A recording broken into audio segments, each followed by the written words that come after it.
basically eliminate. EXO did the remainder of that, while we saw them suffering in a corner for a little bit too long. They were taken out eventually there too, as Cold now. You could see JMW playing off that low ground, but it was so chaotic for a lot of the teams that were forced to rotate in. And in this final circle, I love that we were able to listen to the comms from LVH as soon as possible, talking about the plan and what they wanted to do, life and moving in. But it was Aurora who were up and healthy, were able to restabilize after that previous fight, able to take out a member from LVH and force a 3v2. Living with some god-tier bamboozles, even without Mirage, just using the gravity lift almost as a distraction, and Aurora taking the win is very well deserved. We talked about their control of space. They never even touched Echo HQ, simply moving in from the south side. 6 kills for them, does put them in first, but not in terms of points. That is all LVH today. Yeah, you can see here, LVH 10 KP is huge winner. I believe they were, what, like 3rd in the overall standings before that game? So they are keeping themselves hefty in the overall standings, as Aurora, again, like I mentioned, desperately needed that. Looking all the way down, though, we saw what's going on with the Lions. They still were able to get 7 KP to their name. Maybe not the placements points that they wanted, but the same could be said about Leciter Fonts with the 10 KP that they're able to get on their rotate. And I love that we actually get to see LCDF run back almost zone for zone the exact same rotation, and this time come out on top of that last 3v, in this case 1, then make the rotation out of Pylon. It is so clear that they have a plan for these things and are ultimately trying to capitalize on the chaos that's created inside of Pylon, inside of suboptimal rotations by teams that perhaps don't have the escape plan that LCDF have. It was really impressive. I do want to take a look at our 11th through 20th places. Unfortunately, UAM do find themselves here, but I'm only giving them so much pity since they did win 2 games in a row. Exactly, yeah. All eyes were on them to see if they were going to be able to get the 3P. Nope, that's going to be shut down. They were trying to play a little too safe. That's why you see no KP. I did see that they were waiting by the next edge of where the circle was going to be pooling for a bit too long. But then following up, Go Next, that was a team that wasn't playing patiently. We saw at the very end that they were trying to take those fights, trying to get into a better position within Echo HQ, which once again, is so crazy. We saw that circle pull down there twice, but a team that didn't do as well as they did in the first 2 games, all the way in the bottom, is going to be Vamos Querer. Unfortunately, falling down on that last map of Storm Point. We have to see if they can carry some of that success in the first 2 games into World's Edge. It's funny because since they're running the Valkyrie, they do have the advantage of always having an evac tower, but simultaneously, I think a lot of teams have caught up to that and gone, well, I mean, that's a Valkyrie. We've all played against this. We played against it for almost a year. We shoot at Valkyrie, and she dies in the sky. What year is it right now? Yeah, the Valkyrie coming in. It's going to be interesting if they change things up into World's Edge. But before we dive into that, Dia, I want to bring in my friend Rain Day once again. I want to hear his thoughts after the end of game number 3. I'm back. You know, I've been waiting. I've been listening. I could have done that the entire time. I see why the viewers like tuning in. But I wanted to actually add about UAIM. I mean, what an interesting kind of duo that's split and been successful in their own way. Sonya staying and showing the grace and the confidence to be able to navigate these final circles so well, putting UAIM in a great spot. Rugby, who was kind of the former duo, now coaching Aurora. And so I think what ends up happening is you see clearly 2 great players in their own right having an impact for 2 teams that are now currently performing. But in terms of giving you the landscape of the EMEA roster swaps, the state of affairs, I think we should bring somebody who's an expert in that region. Maybe he's even played and is playing in that region for a halftime breakdown. Let's go ahead and send it over and get Mandy in the house. We got Mandy from 40% Worse and just from, you know, EMEA Legacy. Mandy, what's up, man? How you doing? I'm doing good. I'm doing good. Just chilling, watching the games, you know? Yeah. Hey, man, we just like us. So we're doing the same thing. Listen, I want to first off, thank you for being here and taking the time with us for the halftime. I know all the fans watching, they're pretty excited to hear from you and get your thoughts. I wanted to just first kind of soften it up and kind of let people know, how has it been with 40% Worse? What has your process been like so far with the beginning of the split starting? It's been fine. It's been good. Everybody knows that Shiv unfortunately has tendonitis in both his thumbs, so we haven't been able to play that much together, and therefore it's been hard to practice. But we got 10th first week, and yesterday we unfortunately got 20th. Just like overall bad day. I think we weren't really on the same page, and you know, it's just kind of hard. But we're playing around all the struggles we have, and of course we're like the underdogs. I'm new to IGLing. so yeah, I gotta learn that too. And we're just a brand new team playing against people that played like with each other for months or even years, you know. So we got a lot to catch up to, and hopefully we can show off next week what we've been working on. So yeah, I'm excited for that. I'm really happy to hear how positive your interaction has been, even after the performance of the last time you guys had played together. I mean, when you guys sat down together and you saw that it was just unorganized, have you guys been able to at least iron out the stuff that you need to going into the next day that you guys play? We've talked. We talked about it before we played. We haven't talked since yesterday, but we're gonna sit down and have a conversation together and trying to iron out what we need to work on. And but overall, it comes down to playing together and just maybe spending more time together. So yeah, we might have to do that a little bit more going into the next few days.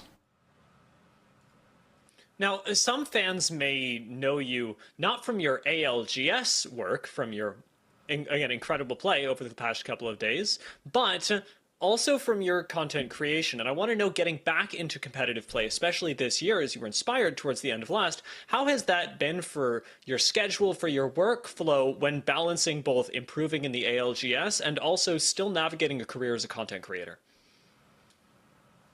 It's been fine. I don't really see like a difference because I still play the game a lot. So that's just the way I'm trying to keep everything afloat and stay at and try and stay at the top level. But I've been working a little bit off stream, working on some zones and watching other people play, try to learn some different things from them. So yeah, that's kind of what I'm a bit focusing on, and then also play other games and stuff. So yeah. Kind of what it takes in the gaming world, right? Doing multiple things, wearing different hats, competing, you know, working on some content, uploading some scrims or some videos. There is a grind to it, but it's also a very worthwhile grind when you get to be in positions like this at the top of the world and have a chance to play in the biggest arenas around it. Let's talk, though, about how this game 1, 2, and 3 transpired. And I want to start with you walking us through some of the highlights of the final zones of each of these games, Mandy, starting with game 1. We've seen this in game 2 as well, but walk me through kind of this idea of Vamo Carrere, you aim, and these fights. What did you see happening here? It was a kind of weird situation because I think Kashire's team normally playing against people like with like more people in the zone. We only see 2 people in the last zone, and it's kind of unorthodox to see that. It's kind of like it's out of the norm, so you have to play it differently, maybe like a scrim game. And but yeah, I just see Kashira and the guys just not being aggressive enough, and Max Drift and Sanya taking advantage of that and taking a bunch of angles on them, and therefore just winning the fight in the end, you know, because they can't do anything. They're pushed into a small hole and they're just playing their angles super good. Part of the angles too is, you can, and this kind of conversation, Mandy, is just, is there anything in terms of a lineup that stood out to you? The fact that, you know, there was just more of a defensive Watson play, did that kind of hurt Vamo Carrere in this position? And in game 2 we kind of saw a similar thing where second place, but because they had to hold the zone with the Watson, they didn't push out, they weren't the aggressors. Yeah, I think what some teams need to maybe be a little bit more aggressive sometimes. I feel like that could really like benefit a lot of Watson players. Like right here we see GMW just popping off and just rolling them, and they played that super well, even though they had what is that, a blue, white, and a purple armor, and that's not super good late game, but they still won the fight. So they played that super well, and there's not that much else you can do. But the first team, I would have liked to see them be a little bit more aggressive and play around that Watson ult and like heal off that while they take fights, you know. And this is a great point. I mean, is there something as an IGL, we just talked about this, Vamo Carrere been sitting there the entire time, UAIM ends up taking this fight, but is there something, when you look at this from your perspective, something you would have done differently if you were Vamo Carrere to take this win? Is it just aggressiveness, or is there something else? Yeah, late game I would 100% push out and take the fight, because there you're just basically just playing for second place, and as soon as you hear the other team is fighting, there's no point in not pushing out. Because the other team is probably gonna finish up fast, and then you have a chance to actually win the game. There they basically just played for second place and didn't want to do anything else. It's good because then you secure points 100%, but you also like gotta get those extra maybe 3 points, if not even 6 points if you get all the 6 kills, you know. Yeah, it's a great perspective from obviously an IGL. You know, LVH too. Your quick thoughts on them? They took second place here. They had a heck of a game. Vifes, you both have had stints with Alliance. Vifes, before you were subbing with them at LAN and stood up on that table, which everyone remembers that moment. How you feeling about LVH so far? Because they had a lot to prove this season. Yeah, LVS is looking really good, and I'm really happy for the boys. Vibes used to be, you know, top competitor in EU. We used to play against him a lot, and I always like been really happy about like how good he was on Alliance. And when he stepped down, it was sad, but it's good to see him back again. And I can feel that he's got a lot of, you know, what's called, like a lot of energy and passion again. Yeah. So, you know, you're a viewer today, which is awesome. Most of the time you're playing, but I know as a player, your eyes go maybe different ways than just people who only watch go. As a player, who are you looking at that's kind of catching your attention? What team in this 20 is either maybe not performing or performing really well? You know, what story has caught your eye, Mandy? UAIM really just playing out of their mind right now.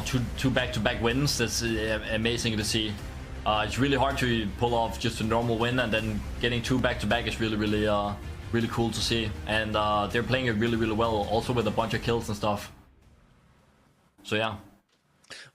One of the interesting things that I was noticing about our top squads and discussion, especially in some of the competitive Apex circles recently, is Horizon. LVH isn't running it, UAIM isn't running it, VQ isn't running it. And Horizon's been such a staple for so long. What do you make of Horizon's place in the meta right now? Where does she fit? Because she's clearly strong. How can you run without her? We're actually gonna swap Horizon out too. We're gonna play Gibby instead of Horizon now for next week. A little leak there. Yeah, I'm just not really a Horizon player, just because the character is more made for people that are very aggressive and for the most part controller players, and I don't really play like that, and that's not really my play style, and I feel like I fit more into different kind of characters. And ultimately I feel like it's worth to play a character that you feel confident on, because you will play way better on a character you feel confident on than a character that you don't feel confident on. And so that's why I do the switch, and maybe the other people do the switch because of that too. You know, I would love to say that I called this, but the tier list that I recorded that mentioned this had no audio on it, so no one will ever know. But I do think that Gibby is primed to retake some real estate here, because there's no shielding and there's no defense, and that defensive bombardment with a bunch of other Gibbies as well, dangerous. But with no Gibbies, you know, it's deadly. It's truly something that there's no room to defend against. You have, especially the way people are playing Bangalore smokes outside. Really cool to hear your thoughts on that. We'll see if that comes to play. Thank you for giving an insight into the pros mind and obviously what's been going on today, Mandy, and good luck with the rest of the split. Of course. Yeah, I hope you guys have an amazing day. Yeah. Thank you so much. Thanks, Mandy, buddy. too. And, you know, always fun to talk with them. Dia, I love the question you were bringing up as well, kind of getting them into the meta chat. That's going to give us good fodder as we head into these next games. But take a break, my friend. You've been doing some great casting. Me and Vicky are going to hold on to the fort here and get into game 4 as we transition over to the new set of maps to kick us off for the back half of the day. And Vicky, I guess since we didn't have too many of those later questions for you, let's talk about it. What did you pick up off of what Mandy just spoke to us about? I blinked twice and I heard Gibby, and I had to just reassure. Okay, he said Gibby, but you talk about shields, and I like how you brought that up at the end. If I could talk to Mandy longer, you know, we would, absolutely, but the show must go on. And, you know, the Gibby choice is interesting. If you take a look at APAC, there was some interesting is definitely bold. I saw Revenant at the end of our NA show yesterday. Okay. It was very interesting. We saw Revenant, we saw Newcastle playing aggressively. So I think with these different compositions presenting themselves to us that aren't the typical Conduit, Catalyst, and then Bangalore, or then you sub the Conduit for Horizon, vice versa, or even the Bloodhound now being a staple against the Bangalores, it's going to make the rest of Pro League very interesting, because we're seeing more diversity, at least for teams playing into their strengths, which is something that teams sometimes wait way too long for when you're already at the tail end of Pro League, when you should have been playing what you were comfortable for rather than just whatever the meta is presented to you. Especially if you are someone who believes in it through why you're trying to play, and also when things aren't working the way the rest of the lobby is playing. 40% worse can only get 100% better when they're looking at a 20th position, right, in terms of their last performance. So I think Mandy's like, hey, this is it. Let's make some changes and let's utilize our time to get experience, because we may not have as much of it as some of the other teams who are spending 8, 12, 16 hours playing, VOD reviewing, things like that. So I love hearing that information. On World's Edge, will we see some changes? We've seen a lot of teams shift up compositions throughout the day, Vicky. Could just be talk in theory, but we may see it come to fruition here as we head over to our most famous and staple maps of Apex Legends Esports to end our day, World's Edge. Back at home, back to the comfort zone where some of these teams perform better versus Stormpoint. We highlighted that actually with the likes of UAIM and Vamos Querer, but we're gonna have to see how this fares up against the squads that were able to perform on those few games on Stormpoint, now onto World's Edge. I'm also excited, Rain Day, for the potential 50-50s that we may see going into our first game on World's Edge. Let's get started. Let's not waste any more time. We are coming off the dropship. Always exciting when the potential is limitless, and we are seeing it right here. Anything can happen, and if you go based off of our first 3 games, it's been a solid performance. Playing out of their mind is what Mandy said, to quote him, is UAIM, a team that is certainly not struggling with that. But can they keep it up? That's the question. Or will teams like Alliance, who seem to be landing in a pretty similar spot with them off the southwestern side, UAIM leaning towards staging, Alliance and Thermal Station, their traditional landing zone that they have held for at least over a year now. And Made in Heaven here in Fragment East near Monument. Going to grab some loot and split this one. A very difficult spot to fight through if you're used to your casual matches. Not a place many people land and live to tell about it, but Aftermath, they're not worried. They've had a 50-50 every single time that they've landed, and this time the contest seems to be a little bit more cordial. They're always finding themselves duking it out with Made in Heaven off the rip. This is like the 4th time now we see this 50-50 even happening on World's Edge after we made that change, but I don't blame them. I mean, look at what's happening here. We have Monument with a ring console right there, so you know other teams may go for the quick rotate if they hear this fight. Usually, I believe Aftermath was landing in Overlook, which also provides a ring console, but we already see LVH there, so they made some swaps, and I do believe after what we've seen with those early 50-50s that this is a good fight to take for Aftermath. If you look at this map too, it's interesting. LVH is split and Phoenix Legacy is rotating from Geyser very quickly over near that grandma's house area where LVH also has a ring console to be able to get that information potentially, or just scout out who might be approaching, what they can see if there's anything to poach off of Fragment, and potentially where the zone will be, because this seems to be now where rotations are happening from 202. You can hear either evacs going down early, and look at this. Yes, Phoenix Legacy have already set up their home base as well. It's not one that you want to go into as an intruder, but Sabs loaded up with the 30-30 in the car, going to be able to get some damage, level those Evo shields, and definitely hold off what will be 202. And Squad looking maybe to fight here on the other side of the map to get through. We are just non-stop, I guess, here. 202 playing from inside this building here, while Orgless and Hungry fighting for their lives, sending out these arc stars, blowing open doors. 202 lose out on a member, while Orgless and Hungry, they had the advantage, cleaning up that fight just as quick as it started, and they needed this here too. Orgless, I believe, running into some trouble themselves with some tech, so now being able to clean up that fight can start off some momentum for them. Massive for them. They just need it. This is a team that's dealt with a lot of blows, losing their org the first 2 days right before this split kicked off. Now fighting not just for representation yet again, but a place, especially at LAN. You can assume that if they do that, they will find some representation, and that is obviously going to be a ton of motivation, but trying to figure it out and have solutions for the problems that have plagued them, which is performing in those moments and also trying to play zone and also be a good team fighting team. They've been so good at team fighting. Zone is where they have struggled at times, and I think World's Edge is a great time for them to show that example of playing it, still thriving in those 3v3s, but also getting to top 10s, top 5s. I think they've done a pretty good job of that today, placing 2nd place, 3rd place, I believe, in our last game as well on Stormpoint. Curious to see what they could do here for game number 4, as EXO have already been inside this building. I know Phoenix Legacy is looking at them from the other side by the choke closer to Geyser. I'll stay healthy, sent out the smoke, to then reposition themselves underneath this building. If that building right next to them is unoccupied, which it looks like at the moment it is, they could definitely take advantage of that positioning with the catwalk coming up. They are dancing the cha-cha slide to get right back in to reset, but they do manage to get away from trouble. But it did cost a catwall, but it was well worth for them to claim this building. And honestly, just Radiant transfer. Masuko would have gotten down there. I feel like that's just losing Masuko. And maybe they have a mobile